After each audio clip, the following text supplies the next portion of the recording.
ancaman kepunahan, ya seperti itu.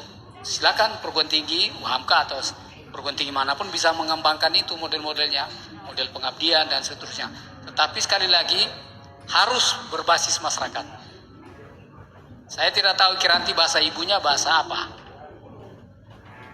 Ya, bahasa Madura. Maaf, masih bisa pakai bahasa Madura? Lancar? Nah, ya, jadi jadi itu artinya karena dia bisa masih punya kesempatan menerima bahasa itu dari orang tua kan. Ayah ibu di rumah masih gunakan bahasa itu, bahasa Madura enggak. Ya itu masih berarti transmisi antar generasi belum terputus. Yang saya sebut tadi sudah terputus, tidak lagi. Anda mahasiswa bikin lagi program-program Bapak belajar bahasa bukan saja Madura, tapi bahasa-bahasa yang sudah dipetakan terancam punah mengalami kemunduran ya. Nah, kemunduran itu dibuat supaya dia tidak dalam status posisi mundur, tapi menjadi sehat, walafiat kembali seperti itu, kuat dan bisa dipakai. Program-program sekarang kan memang orang bisa menggunakan media sosial, tetapi menurut saya maaf saja, ya itu hanya selebrasi. Ada kenyataannya di kampung itu setelah medsos dia pakai bahasa itu. Enggak, itu cuma untuk kepentingan medsos. Ya, tapi tidak real di masyarakat. Sekali lagi, fokusnya kepada apa yang disebut oleh Barbara Grimes dengan teritori tradisional bahasa itu. Jadi kalau bahasa itu di kampung A, hidupkan kembali yang mati di kampung itu. Caranya gimana ya? Banyak kali bisa menyusun itu. Menyusun program bahan ajarnya. Mungkin di akhir pekan, anak-anak datang berkumpul, yang tadi prasekolah dan SD itu datang berkumpul, bercerita, bermain, membaca narasi-narasi, cara membuat kue, cara kan dia dapat kosakata itu. BRIN menyediakan teks-teks alamiah itu misalnya sebagai peneliti, diambil secara alamiah, yang tadi disebut dengan proyek dokumentasi, salah satu cara untuk mendokumentasi bahasa daerah. Jadi dari dokumentasi saya menyarankan ke Mas Obing, ya rekamlah bahasa secara alamiah. Kebetulan saya mendapat pelajaran itu dari guru-guru saya dari SIL dulu waktu ambil S2 S3. Jadi kita rekam bahasa, saya merekam bahasa Tae, salah satu bahasa di Sulawesi Selatan itu ada 20 wacana alamiah dengan 3-4 genre itu. Narasi, ekspositori, kemudian prosedural dan hortatori. Ya, hortatori itu seperti nasihat-nasihat, khotbah di rumah-rumah ibadah dan seterusnya. Narasi cerita-cerita rakyat. Prosedural itu cara membangun rumah, cara membuat kue, ya, dan luar biasa. Saya 6 bulan hidup dengan mereka dan saya bisa bahasa Thai sampai sekarang. Gara-gara disertasi itu.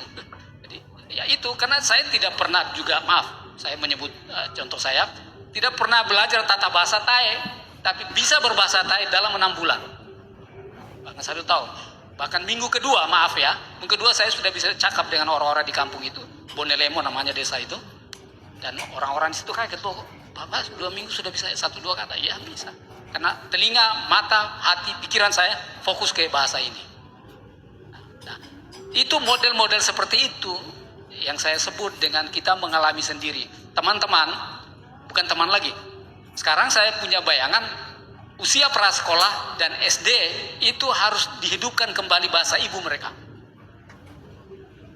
Supaya mereka pasti besar menjadi dwibahasawan. Dia tahu bahasa apa lagi, tahu bahasa apa. Sekarang malah kecenderungan orang dengan globalisasi ini menjadi polyglot itu lebih mudah, lebih gampang. Karena sekolah, mobilitas sosial dan kemajuan yang lainnya dia capai, akhirnya bisa.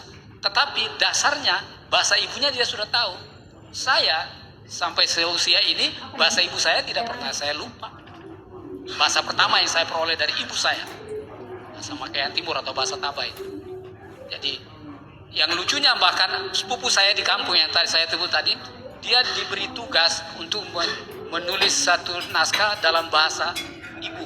Dia kirim ke saya, dia minta tolong Kak, dia sudah tulis dalam bahasa Indonesia cerita itu, tolong Kak terjemahkan ke bahasa bahasa Makayan. Saya bilang enggak, terbalik ini.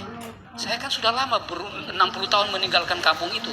Kenapa Anda meminta tolong saya menerjemahkan dari bahasa Indonesia ke bahasa yang Anda pakai setiap hari? Enggak bisa.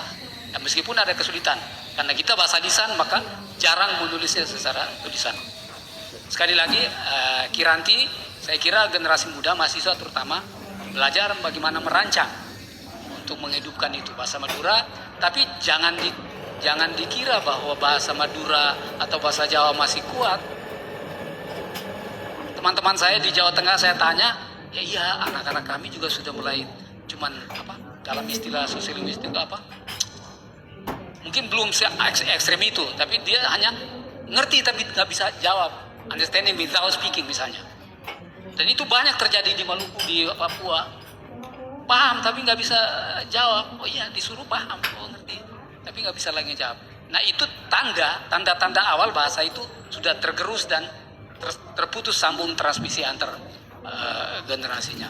Saya kira begitu, Kiranti ya. Makasih.